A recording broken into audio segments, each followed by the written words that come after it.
Most systems don't reward the people who do the actual work. They reward the people who already own the scoreboard. And while everyone waits for the system to fix itself, it doesn't, so we adapt. We look for the truth underneath the hype, and we build from there. Moneyball's lesson isn't about baseball. It's about seeing the real value of labor when the market refuses to. The Oakland A's didn't win because they had money. They won because they stopped copying the league's assumptions. They measured what mattered, not what was fashionable. They used what they had, and they used it smarter. Ownership-based pay follows the same logic. If the market misprices labor, you don't wait for it to become fair. You redesign the way labor participates in the value it creates. That's the long game. That's the Moneyball play.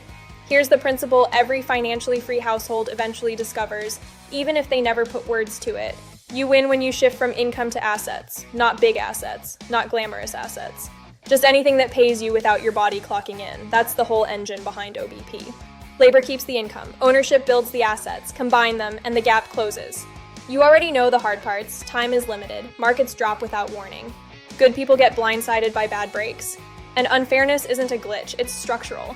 You're not imagining it, you're not weak for struggling inside it, and you're not wrong to want something better, while the country debates itself into paralysis.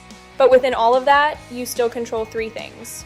Not everything, just 3, and 3 is enough to change a life. What you measure, what you own, how you prepare.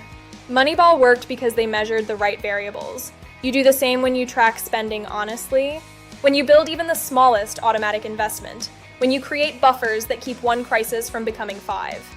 Preparation doesn't require paranoia, just durability. Enough durability that a bad month doesn't turn into debt.